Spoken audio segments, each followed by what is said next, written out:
Hello everyone, I am Minoxen, and this is an up-to-date video guide on jungling. With the recent patch of 2.0.34, there have been a few changes that might make jungling different now than it was shown in other guides. Most importantly, the leash time, which is the amount of time that a neutral creature will follow you once you have gained its attention, has been reduced by 1.75 seconds, which leaves the leash time at 5.25 seconds as opposed to the prior 7-second leash. And another thing to possibly consider is that all neutrals had their movement speed buffed to 300 if it wasn't already, which might end up with you taking a few more hits. Now let's go over the purpose of this video tutorial and go over what 4 things we're going to be covering this time around. First, what is jungling? Jungling is a slang term used in Heroes of Newerth to describe killing primarily neutral creep spawns within each team's forested area. In these jungles, you will find a variety of different neutral camps containing different neutral spawns, which all fall under one of 4 categories. These are known as the easy camp, medium camps, hard camps, and finally the ancients. And just in case the names weren't enough to clue you in, each camp is progressively more difficult.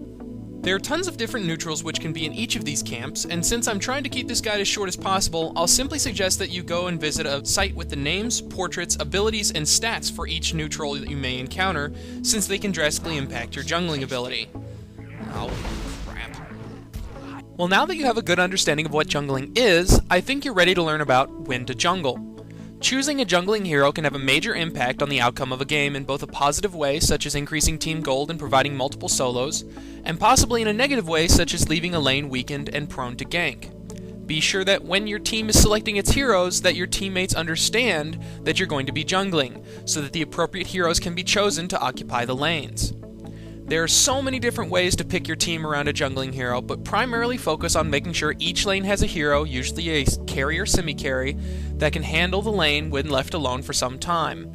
Bubbles, Valkyrie, Pharaoh, Wretched Hag, and potentially several others could fill that role. When you decide to jungle, you should also plan on, depending on your hero, being available to assist the lanes that you are closest to in case they need a gank or support. Since you're in the forest nearby, it usually doesn't cause too much of a disruption to your farm, and it might even help improve your farm. So hopefully now you know a little bit more about when to choose a jungler and the pros and cons of having one. Let's move on to item number 3, stacking. Stacking commonly refers to the practice of attracting neutrals away from spawn camps in order for the camp to spawn a second group of neutrals, maxing out at 3 stacks possible. Once the group you have attracted loses interests, they wander back into the spot where you got them from and thus results in a stacked camp of neutrals. Stacking, especially after patch 2.034, has become much more of a practiced art than it was prior. There are a few key times located at the top of your screen to keep in mind. Once the first creep wave has spawned and it's beginning its way to the lane, the timer begins to count up. Upon reaching 30 seconds, all of the neutral camps will spawn. This is now your first opportunity to begin a stack. While the clock continues to tick up from 30 seconds, position yourself to get attention of the neutral camp. For now, I'll just demonstrate how to stack one neutral camp. At approximately 52 to 55 seconds, either attack one of the neutrals or simply get close enough to garnish their attention. Once they begin to chase you, run away from the neutral camp with the creeps following you, and when the 5.25 second leash is up, the neutrals will return back to their spawn location, and if you manage to stack them successfully, then they will still be outside of the camp at the crucial 1 minute mark, which triggers the next spawn.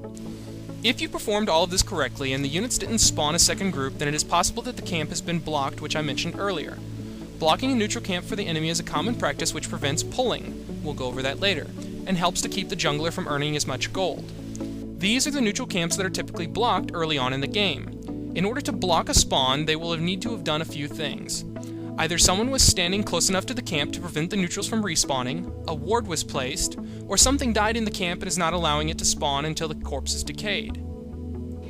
If you believe it to be a ward placed by the enemy team, then a ward of revelation can be used to reveal it. Typically, the enemy team will place the ward so that they can gain some additional vision for potential ganks and etc., so locating the ward they place can usually be easy.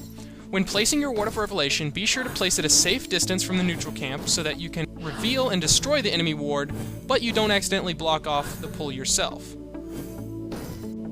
Now that you know how to stack one camp, I can move on to showing you the camps that can be stacked at the same time. Generally speaking, this is a talent reserved for ranged heroes, since melee heroes have to spend crucial time running close enough to get the creep's attention. If done properly, after the first 2 minutes of the game, and there have been no blocks on your stacks, then you can have 2 triple stacked camps. And by the 4-minute mark, depending on your hero and which side of the map you're on, you could have up to 4 triple stacked camps.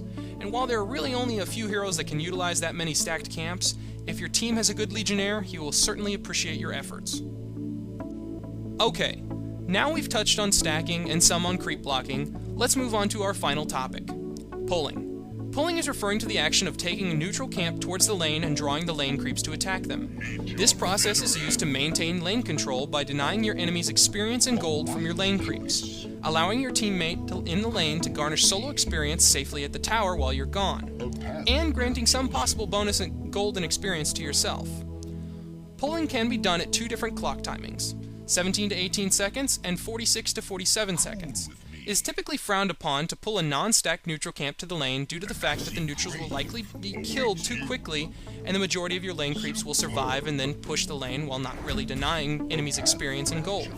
So to prevent this, it is always a good habit to stack the pull for your lane, so that in the event that your lane is pushed too far forward, you can simply pull the stacked camp to the lane and spend careful attention to denying your lane creeps as quickly as possible, as well as getting the important last hits for some extra gold from the neutrals. Now I think that we're pretty much done here, but let me remind you all of the important timings that you're going to need to be a successful jungler, stacker, and puller. Stacking.